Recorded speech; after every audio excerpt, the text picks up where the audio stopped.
3년 전 보이스피싱에 2천만 원 잃은 할머니. 이번엔 전화 속 목소리를 구했습니다. 캄보디아에 갇힌 120명의 청년들을. 모든 것은 이 전화에서 시작되었습니다. 문자 받으셨죠? 대검찰청입니다. 어머님 계좌가 마약거래 대포 계좌로 이용된 사실을 문자로 보내드렸는데 못 보셨나요? 네, 봤어요. 지금 조치하지 않으면 어머님도 범죄자로 체포되실 수 있습니다. 정말이요? 할머니의 목소리는 퉁명스러웠습니다. 왜 그랬을까요? 어떤 비밀이 숨겨져 있는 걸까요? 구독 먼저 눌러주시면 행운이 가득하실 겁니다. 자, 시작하겠습니다. 그날 저녁 6시 서울 노원구에 사시는 68살 김영숙 할머니는 저녁 준비를 하고 있었습니다. 찌개가 넘치려는 직전 식탁 위에 전화기는 진동을 멈추지 않고 울렸습니다. 하지만 무시할 수도 없었습니다. 혹시 정말 중요한 전화라면 안 받을 수도 없는 노릇. 무심코 받아든 휴대폰 전화기. 모르는 번호로 걸려온 전화였습니다. 대검찰청 최혜성 검사입니다. 문자 받으셨죠? 어머님 통장이 마약범죄 대포 통장으로 이용된 사실 알고 계시죠? 할머니의 심장이 철렁 내려앉았습니다. 깊은 한숨을 내쉰 영숙 할머니. 또 그놈들인가. 또 시작이구나. 하지만 이번엔 달랐습니다. 김영숙 할머니. 그녀는 3년 전 보이스피싱에 당했었습니다.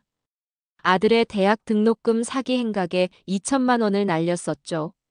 아픈 경험을 가지고 있는 분이었습니다. 이후 할머니는 보이스피싱 예방 교육을 받았고 경찰서에서 하는 강의를 다 들었습니다. 휴대폰 자동 녹음도 설정해뒀습니다. 이번엔 안 당해. 할머니는 침착하게 대답했습니다. 네, 그래요. 어머님, 지금 마약 자금이 어머님 계좌로 이체될 정황이 포착되었습니다. 계좌 잔액을 다른 계좌로 이체해 놓으셔야 합니다. 전화기에서 울려나오는 목소리는 젊은 남자의 목소리였습니다. 할머니는 귀를 기울였습니다. 그런데 뭔가 이상했습니다. 목소리가 살짝 떨리고 있었습니다. 보통 보이스피싱범들은 자신만만하고 협박조입니다. 그런데 이 목소리는 무언가 다른 두려움이 섞여 있었습니다. 마치 애띤 소년의 목소리 같은 느낌. 어머님, 대검찰청에서 연락드렸는데 대검찰청 아시죠? 할머니는 본능적으로 느꼈습니다. 대검찰청을 2번 말했어. 강조를 하는 거 보니 뻥이구만. 평소라면 그냥 넘어갔을 겁니다. 그런데 할머니는 문득 며칠 전에 보았던 뉴스가 떠올랐습니다. 캄보디아 등 동남아시아로 취업 사기를 당한 한국 청년들이 범죄 조직에 감금되어 강제로 보이스피싱 범죄를 저지르고 있는 것으로 밝혀졌습니다. 고액 연봉과 복지 혜택을 약속하며 무료 항공권까지 제공해 청년들을 유인한 뒤 현지 도착 즉시 여권을 압수하고 범죄타운에 감금해 보이스피싱을 강요하고 있습니다. 탈출을 시도하다 폭행당하거나 심지어 목숨을 잃는 경우도 있는 것으로 확인되었습니다. 할머니는 그 뉴스를 보며 가슴이 아팠었습니다. 젊은 사람들이 돈 벌려고 갔다가 갇혀서 저런 끔찍한 짓을 당하다니. 그 뉴스에서 전문가가 말했습니다. 만약 피해자가 도움을 요청한다면 특정 단어를 반복하거나 이상한 말버릇을 보일 수 있습니다. 할머니의 가슴이 두근거렸습니다. 혹시 할머니는 조심스럽게 물었습니다.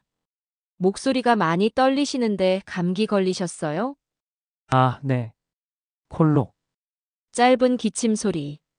그런데 그 기침이 너무 일부러 한 것 같았습니다. 그래요? 물 좀 드세요. 감사합니다. 콜록, 콜록. 또 일부러 하는 것 같은 기침. 할머니는 순간적으로 직감했습니다. 이건 신호야. 날씨가 더워요? 거기. 네. 검사님 사무실 말이에요. 에어컨 잘 나와요? 저는 젊은이는 목소리가 잠시 멈췄다가 다시 시작됐습니다. 어머님, 지금 상황이 심각합니다. 하지만 할머니는 느꼈습니다. 저 목소리 속에 담긴 간절함을. 알았어요, 알았어요. 할머니가 부드럽게 말했습니다. 근데요, 검사님, 제가 나이가 있어서 한 번에 이해가 안 돼요. 내일 다시 전화 주시면 안 될까요? 오늘처럼 같은 시간에요. 내일요? 내일은 안 됩니다. 지금 당장 처리해야 한다고요. 전화기 너머로 책상을 쿵 치는 소리가 났습니다. 이 녀석 일부러 연기를 하는구나. 할머니는 눈치를 챘습니다. 아니, 근데 저는 지금 머리가 너무 아파서요. 할머니가 계속 연기했습니다. 내일 다시 전화 주시면 안 돼요? 똑같은 시간에요. 전화기에서는 화내는 듯한 소리가 다시 들려왔습니다. 어머님, 그건 안 됩니다. 그러나 할머니는 못 박았습니다. 내일도 검사님이 직접 전화 주시는 거죠? 다른 분 말고요. 제가 검사님 목소리 기억할게요. 내일도 검사님이 전화 주세요. 만약 솔직한 얘기가 가능하시면 전화 주실 때 크게 헛기침 한번 해주세요. 그래야 제가 검사님인 걸 알아듣겠어요. 할머니는 천천히 말했습니다. 잠시 후 헛기침 소리가 났습니다. 할머니의 눈에 눈물이 핑 돌았습니다. 이 아이 정말 갇혀 있구나. 그럼 내일 기다릴게요. 알겠습니다. 전화기 너머 목소리가 갑자기 작아졌습니다. 내일 같은 시간에 전화드리겠습니다. 네, 고마워요. 검사 양반.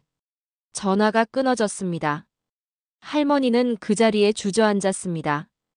예전 자신이 보이스피싱을 당했을 때 그 절망감. 이제 다른 누군가가 더 끔찍한 상황에서 겪고 있는 겁니다.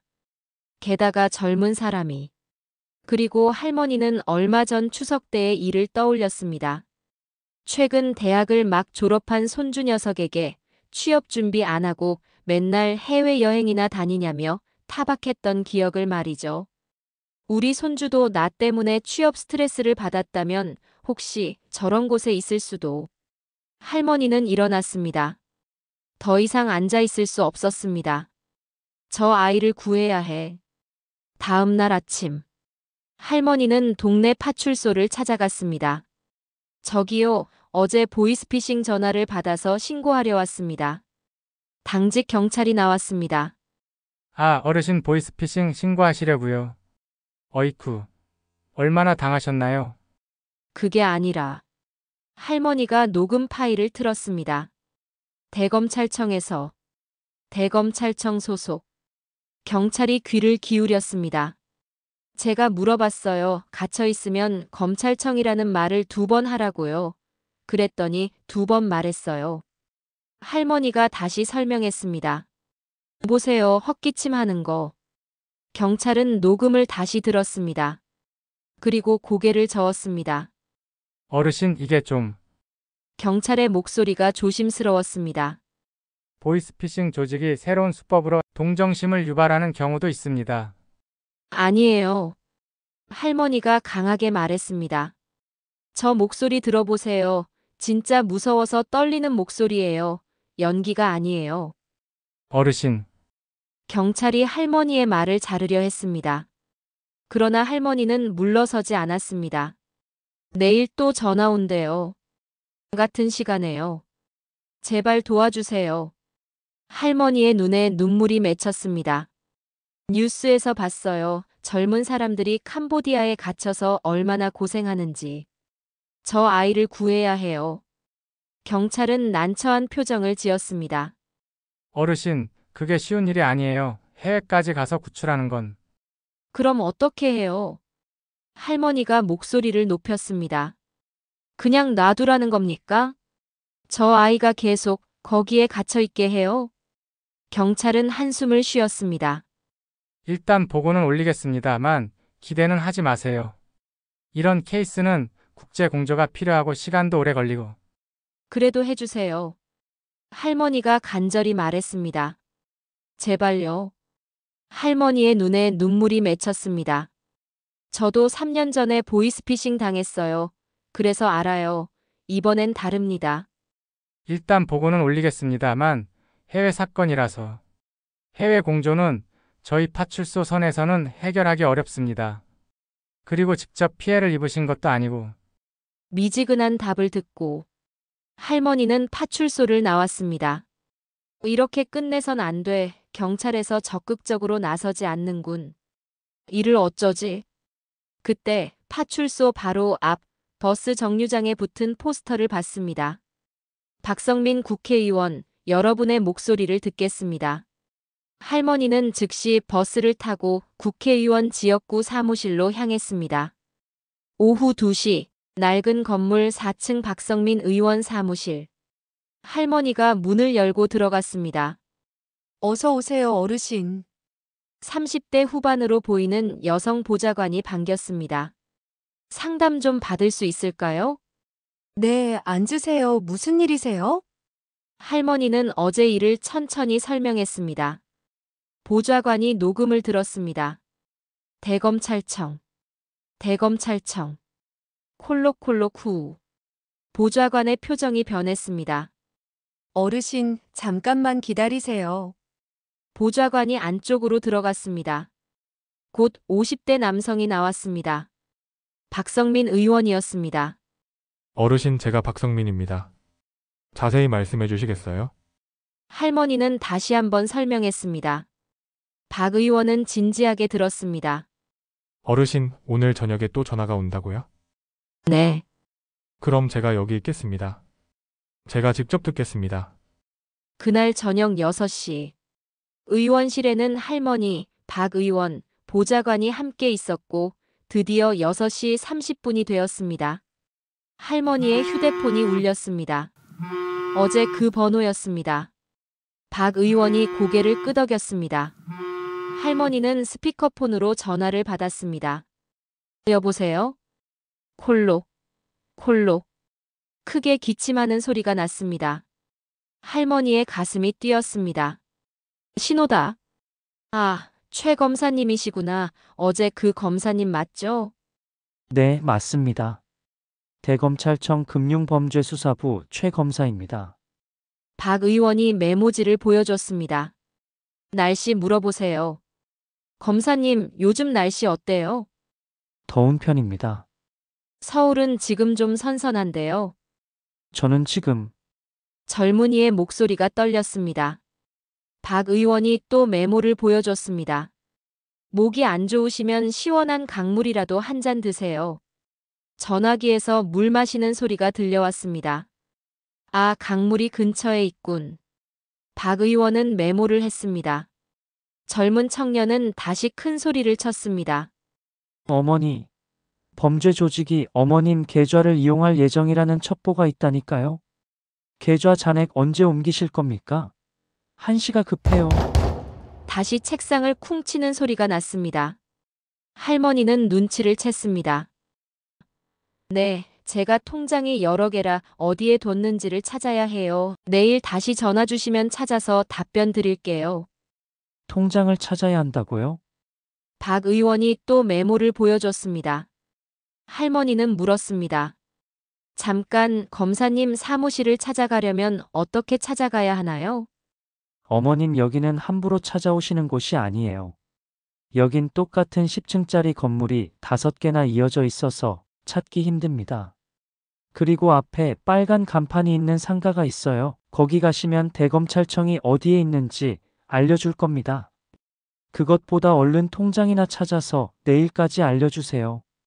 말이 끝나자마자 헛기침 소리가 났습니다. 네, 알겠습니다. 내일 통장 찾아놓을게요. 다시 검사님이 전화 주세요. 그럼 내일 전화할 테니 꼭 찾아놓으세요. 기침 소리가 2번 난 후 전화는 끊어졌습니다. 할머니는 주저앉았습니다. 온몸에 힘이 풀렸습니다. 박 의원이 할머니의 손을 잡았습니다. 어르신, 정말 대단하십니다. 저 아이를 구할 수 있을까요? 구해야죠. 박 의원의 눈빛이 빛났습니다. 제가 지금 바로 움직이겠습니다. 박 의원은 즉시 행동에 나섰습니다. 먼저 외교부 차관에게 전화를 걸어 녹음 파일을 보냈습니다. 차관님, 캄보디아에 갇혀있는 한국인이 있습니다. 이 할머니는 3년 전 보이스피싱으로 2천만 원을 잃으셨고 그 후 3년 동안 공부해서 이번에 한 청년을 발견했습니다. 이번엔 우리가 국민을 보호해야 합니다. 차관은 조심스러웠지만 박 의원의 단호함에 결국 고개를 끄덕였습니다. 내일 아침 제 사무실로 와주십시오. 다음으로 경찰청장에게 연락해 국제범죄수사대 협조를 요청했습니다. 내일 아침 저희 사무실로 와주세요. 한 할머니를 만나보시면 생각이 바뀌실 겁니다. 다음 날 박 의원 사무실, 외교부 차관, 경찰청 국제범죄수사대장, 그리고 할머니가 함께 있었습니다. 국제범죄수사대장이 말을 먼저 이어갔습니다. 보내주신 녹취와 할머니의 전화번호를 추적하니 역시나 할머니 말씀처럼 캄보디아 범죄 조직으로 추정되는 곳에서 전화가 온 것으로 보입니다. 그런데 주신 정보로는 찾기가 힘들어요. 현재 파악된 정보로는 캄보디아 프놈펜으로 확인이 됩니다만 좀 더 구체적인 정보가 필요합니다. 비슷한 건물이 많아서요. 어제 외교부와 해외 공간에 협조를 요청해 놓은 상태라 좀 더 자세한 정보가 입수되는 대로 구출 작전을 시행하겠습니다. 하지만 수사대장이 말을 잠시 멈췄고 그는 할머니를 쳐다봤습니다. 그리고는 어렵게 말문을 이어갔습니다. 어르신이 계속 전화를 받아주셔야 합니다. 네, 제가요? 그 사람과 통화하면서 정보를 최대한 많이 빼내야 합니다. 위치 상황, 주변 환경을 조금씩 물어봐야 합니다. 제가요? 네, 어르신밖에 없어요. 수사대장은 진지하게 말을 이어갔습니다. 그 사람은 어르신을 신뢰하고 있어요. 어르신만이 도울 수 있습니다. 할머니는 잠시 망설이다가 고개를 끄덕였습니다. 알겠습니다. 하지만 위험할 수 있습니다. 수사대장은 경고했습니다. 만약 조직에서 눈치채면 그 사람도 위험하고 어르신도 위험할 수 있어요. 그래도 해야죠. 할머니는 단호했습니다. 저 아이를 구해야 해요. 저희가 할머니의 신변 보호와 피해자의 안전에 최대한 신경 쓰겠습니다. 박 의원과 차관, 수사대장은 입을 굳게 다문 채 모두 고개를 끄덕였습니다. 그날 저녁 7시 30분. 할머니 집 거실에는 박 의원과 수사팀 기술진이 함께 했습니다. 어르신 긴장 푸세요. 박 의원이 대본을 건네며 말했습니다. 이대로 자연스럽게 하시면 됩니다. 휴대폰이 울렸습니다. 할머니는 심호흡을 하고 전화를 받았습니다. 여보세요? 어머니, 안녕하세요? 대검찰청 금융범죄수사부 대검찰청 소속 최검사입니다. 또 2번. 할머니는 대본을 보며 말했습니다. 아, 네, 검사님 기다렸습니다. 할머니는 속는 척 연기를 계속했습니다. 제가 궁금한 게 있는데요. 검사님은 지금 사무실에 계세요? 네, 당연하죠. 목소리에 살짝 당황함이 묻어났습니다. 제가 내일 직접 가서 설명을 듣고 얘기하면 안 될까요? 아, 아닙니다. 안 됩니다. 책상을 쿵 치는 소리가 또 들려왔습니다. 한시가 급해서 이렇게 전화로 연락드리는 거 아닙니까? 청년의 언성이 높아졌습니다. 할머니는 이번에는 당황하지 않았습니다. 그리고는 주변이 좀 시끄러운 것 같은데 검사님 사무실이 원래 시끄러워요? 전화기 너머 헛기침 소리가 들렸습니다. 그리고는 여기 강가에 다리가 있는데 교통체증이 심해서 그래요. 기술진 김경희가 엄지와 검지를 붙여 오케이 사인을 보냈습니다. 할머니가 대본을 보며 말을 이어갔습니다. 혹시 검사님 사무실에 같은 검사님들이 얼마나 있나요? 제가 음료수라도 싸들고 가야 하나 해서요. 여기가 무슨 아무나 들어오는데 인 줄 아세요? 그리고 음료수요. 여기 120명이 넘는데 못 들고 오십니다. 할머니 방에서 듣고 있던 모든 사람들이 한 손으로 입을 가린 채 깜짝 놀랐습니다. 그러나 할머니만큼은 담담하게 말을 이어갔습니다. 검사님, 그러면 건물 근처에서 잠시 만나뵐 수도 없어요? 앞에 2층짜리 파란 지붕 식당이 있긴 한데 제가 그렇게 한가한 줄 아세요? 다시 책상을 쿵치는 소리가 났습니다. 그렇군요. 검사님 죄송한데 어쩌죠? 제가 어제 깜빡해서 통장을 찾는다는 걸 까먹었어요. 내일 다시 전화 주시면 안 될까요? 다시 기술진은 오케이 사인을 보냈습니다. 아직도 못 찾았다고요? 어머님 감옥 가고 싶으세요? 내일까지 꼭 찾아놓으세요. 알았죠? 네, 알겠습니다. 전화가 끊기고 할머니는 다시금 깊은 한숨을 내쉬었습니다. 잘하셨습니다, 어르신. 박 의원과 기술진은 격려의 눈빛을 보냈습니다. 추적됐나요? 네, 대략적인 위치가 나왔습니다. 김경희가 노트북을 보여줬습니다. 캄보디아 프놈펜 외곽 메콩강 근처 다리 옆 5층 회색 건물. 위성 사진에 일치하는 건물이 있습니다. 그럼 이제 구출할 수 있어요? 아직은 아닙니다. 그곳은 대한민국이 아니라서요. 캄보디아 정부와 경찰이 뇌물을 받고 운영하는 조직이 많습니다. 믿을 수 있는 현지 브로커를 통해서 확인할 게 있습니다. 진짜 그곳에서 한국인을 잡아다가 보이스피싱 범죄를 벌이고 있는지 상황 파악을 더 해야 됩니다. 할머니는 고개를 끄덕였습니다. 그렇게 이틀이 더 흘렀습니다. 할머니는 매번 속는 척 연기하며 대검찰청 주변에 호수가 있는지, 건물은 무슨 색인지, 사무실은 몇 층인지 등 조금씩 정보를 빼내고 시간을 끌었습니다. 닷새째 되는 날, 할머니는 평소처럼 전화를 기다리고 있었고, 정확한 시간에 전화벨이 울렸습니다. 여보세요? 그런데 목소리가 달랐습니다. 김영숙 어머님 되시죠? 낯선 남자 목소리. 더 나이 든 거친 목소리였습니다. 그리고 뭔가 조선족 억양이 강했습니다.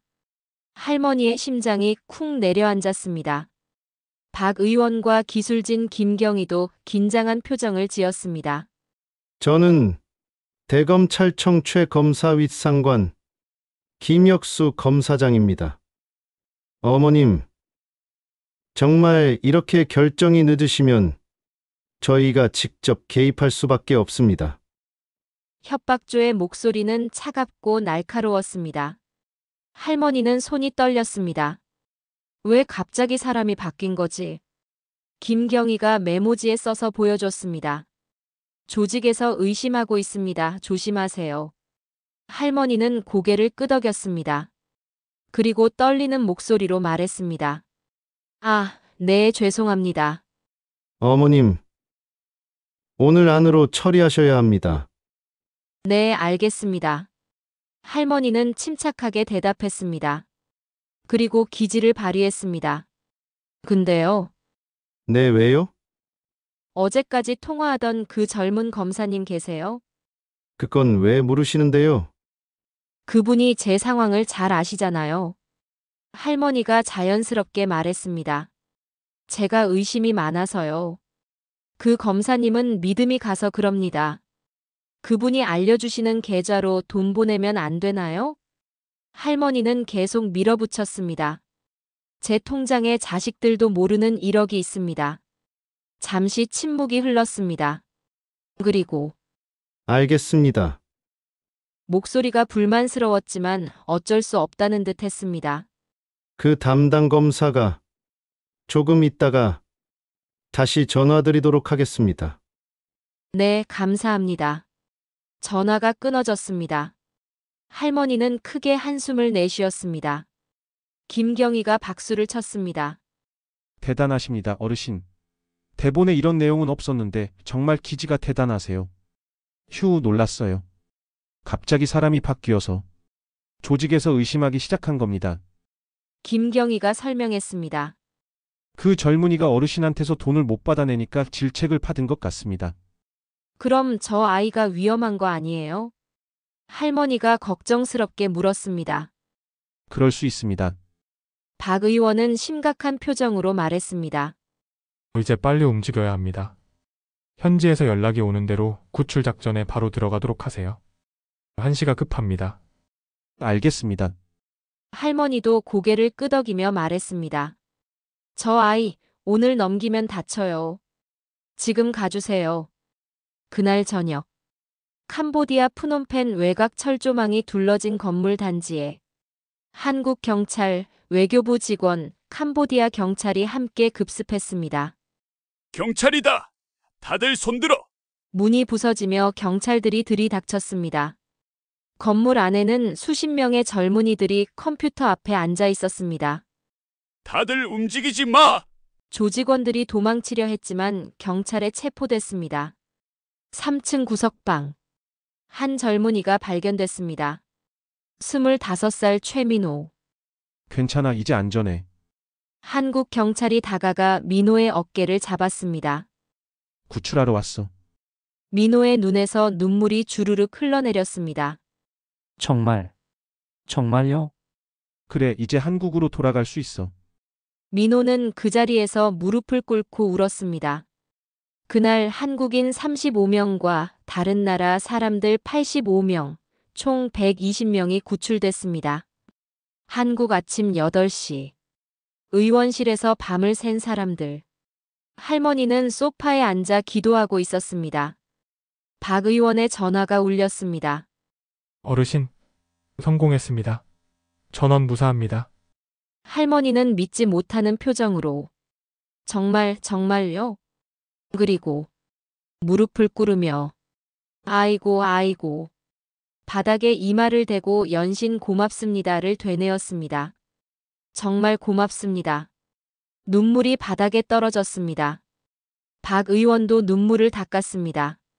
어르신이 하셨습니다. 아니요, 박 의원님이 구하셨지요. 이게 바로 나라를 위해 하시는 일 아닙니까? 감사합니다. 감사해요. 그날 오후 뉴스가 터졌습니다. 뉴스 속보. 캄보디아 보이스피싱 조직 소탕. 한국인 35명 구출. 한 할머니의 제보로 시작된 구출 작전. 국제 공조 끝에 성공. 고액 연봉을 미끼로 한 취업 사기. 청년들을 범죄 조직에 팔아넘겨.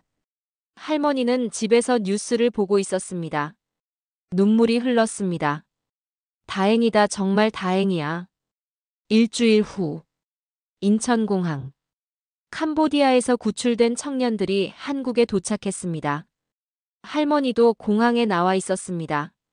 아들 준호와 함께. 청년들이 하나둘씩 게이트를 나왔습니다. 지친 얼굴이었지만 살아 돌아온 안도감이 가득했습니다. 그중 한 청년이 할머니를 봤습니다. 할머니에게 전화했던 그 청년. 25살 최민호.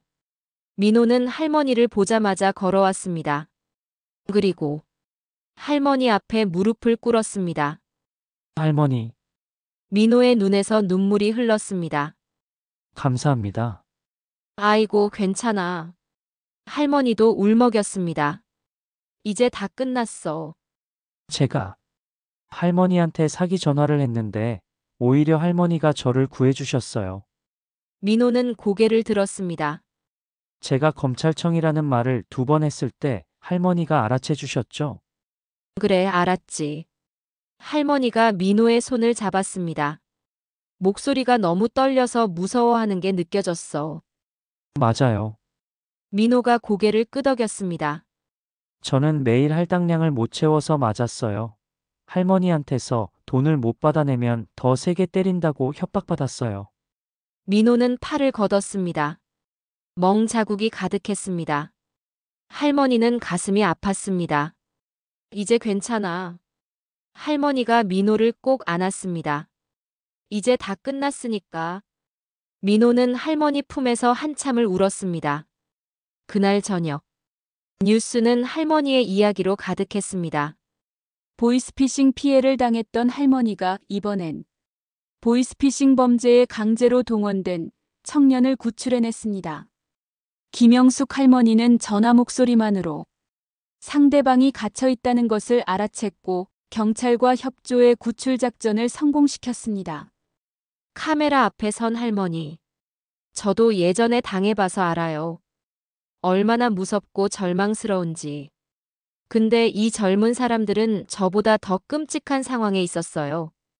감금당하고 맞고 협박당하면서 억지로 범죄를 저지르게 된 거잖아요. 이 아이들은 피해자예요. 범죄자가 아니에요. 할머니의 눈에 눈물이 맺혔습니다.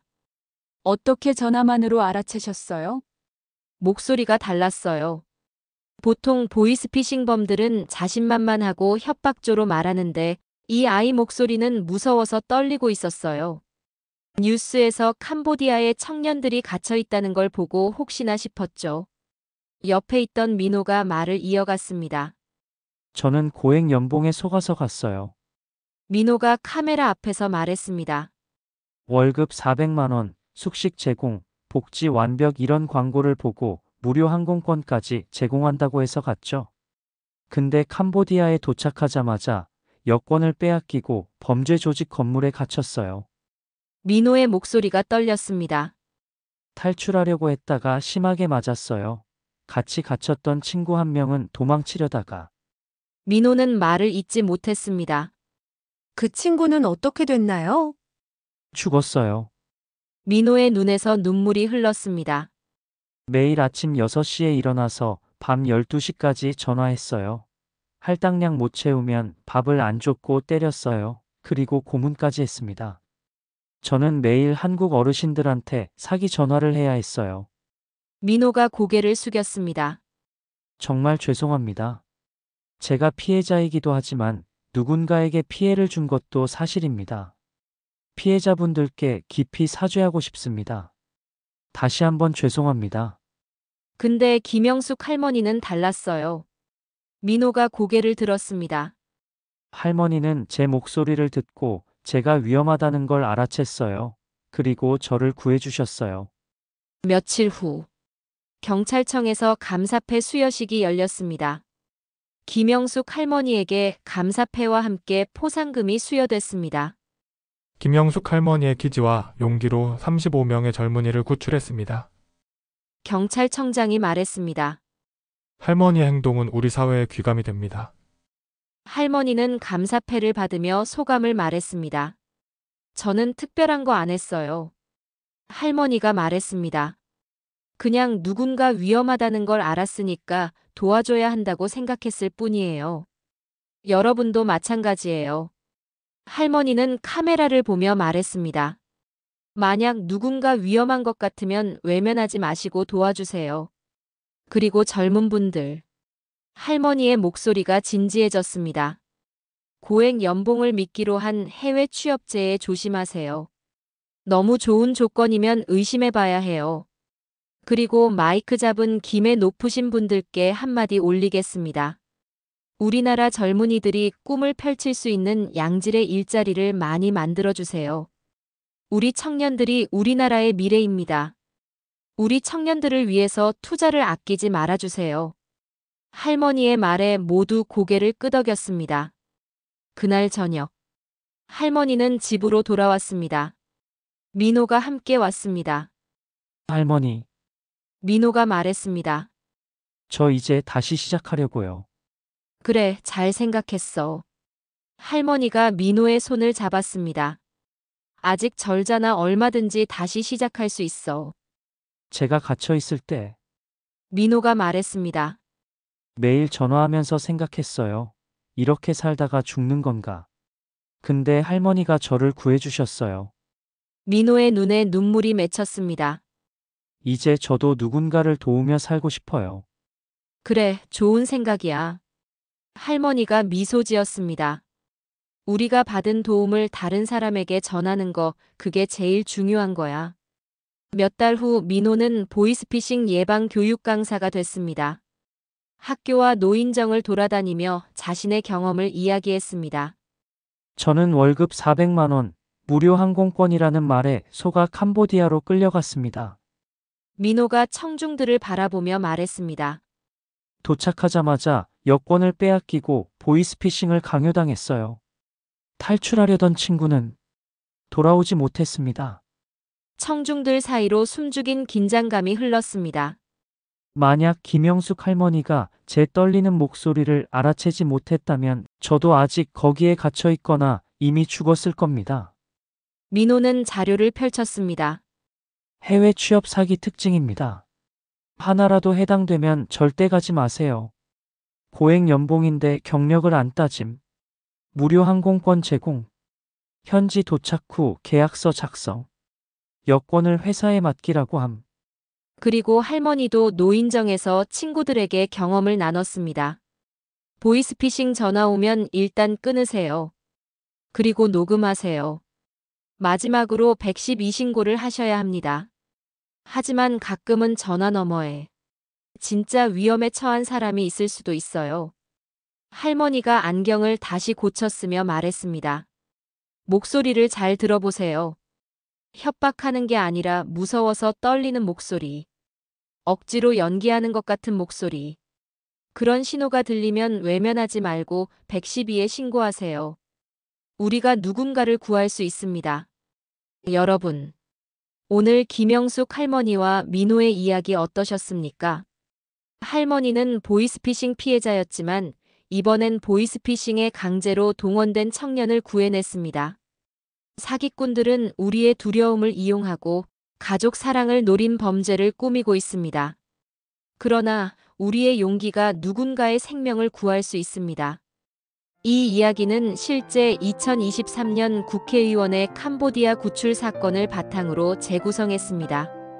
지금도 수백 명의 한국인이 캄보디아, 미얀마, 라오스에서 강제로 보이스피싱을 하고 있습니다.